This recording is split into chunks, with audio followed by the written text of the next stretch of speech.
all this knowledge you are developing in your mind may go to waste if you don't apply it. How do you apply it? You may say that, look, my role at the work is not really something where I could apply that knowledge. I'm only a controller, or I'm only a payable manager, or I'm just finance or accounting manager.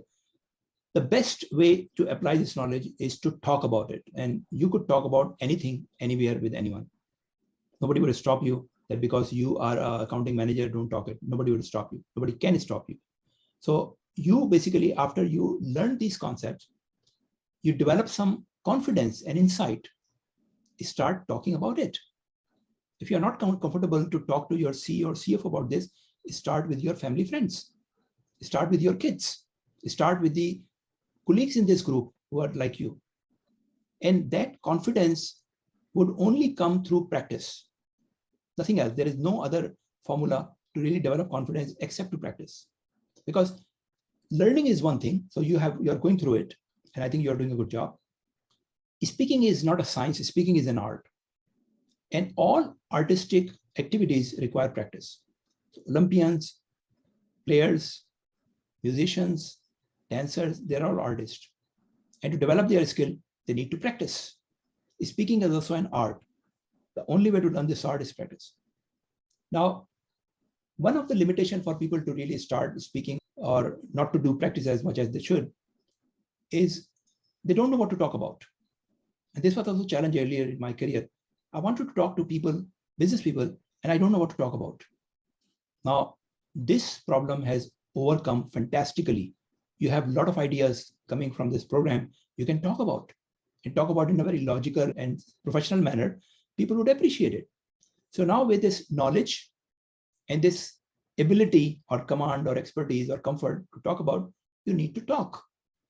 And as I said, if you don't feel comfortable at workplace, start with your close friends or your cousins or your family members or anywhere, but you need to speak. The words come to words, speak to the mirror.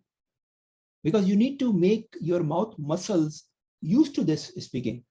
Many people think, yes, I have repeated in my mind, or we feel that, yeah, I got it. I know how to speak or when to speak. I got everything in my mind. It doesn't work that way. Mind is the place for knowledge, but you would realize that first time you're speaking, you struggle with your mechanical muscles, mechanics of speaking. Because if you look at the people, so look at the kids, how they develop, how they learn language skills. By age of 3 or 4, they're speaking very well, right? So 3-4 years of period. Because they not only getting all these information in their mind, they're also practicing their muscles, mouth muscles. Now, by the time they are 5, 6, 7, or 8 to 10, even young children, they develop certain accent based on the environment in which they have grown up, right? Accent. And it's hard or almost impossible to change the accent you develop at that age, like 10, 12, later on in your life. Why? You realize all the logic, you understand what is the difference in the accent, and you listen to those people like a native speaker and someone like you, and you feel that I could speak like that, but when you speak, you struggle. It comes out very differently. Why? Because your tongue or your mouth muscles have been developed in a certain way for the first 8 to 10 years, and it's almost impossible to change that back. You can do that. Professional actors are able to change their accent, professional actors. So they spend hundreds and thousands of hours to practice it. I'm not sure if you could spend that many times. Force yourself, do whatever. In your peer group, if you are comfortable in this area and other people are struggling, become a leader. It's your responsibility to force them, push them professionally or whatever way works. But you would be doing a favor to each other. That's the purpose of the peer groups. So this is where rubber meets the road. You can learn a lot. Look, all the books at my back. You can read all those books and develop fantastic memory and knowledge. But if you don't apply it, don't use that knowledge to interact with other people, it's all going to waste. In every organization, there are two organizations actually. One is the formal organization where everybody has a role and designation and a title. And then there is a shadow organization. In shadow organization, title doesn't matter. The people who look like that they have certain portfolio, they are always doing something else. And they are allowed to do something else. So as you said, Iman, that in many organizations, it is the COO. Now, the role of CEO is basically operations, not a strategy. But if CEO finds that this COO has really good expertise on a strategy, they don't mind giving them the assignment from a strategy side. And that is how they shift from their formal role to informal role or a shadow organization, or even a junior level person. Someone at the manager level but they have always the opportunity to go to some high-level meetings where they contribute. And top management, the C-level, C-suite people started to realize that this particular person has some extra ability. And they started to send him assignment through his manager or directly. Many finance people do that. Their CFO or CEO realize they have extra analytical capabilities. And they started to ask them, do this analysis for me, do that work for me. So you have the ability to transition from a formal role to an informal role based on your expertise. And what I suggested earlier, that by talking to other people, you basically market yourself.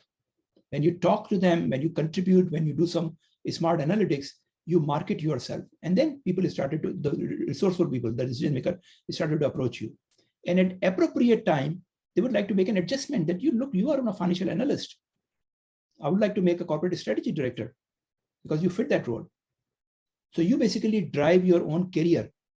Don't wait passively for promotion to come to you. Your boss one fine day will come and tell you that you have been promoted to a strategy director. Probably that would never happen. But you could drive your own career by first delivering what you are expected to receive. So if you want to become a strategy director, start doing strategy work. If you want to become a CFO, of course, within limits, don't bypass the authority, but you need to demonstrate that you have the ability and capability to do CFO job. I think all of you are matured enough, smart enough to understand where are the limits. But don't stop yourself because you are a certain manager or this is not my job. Change that attitude.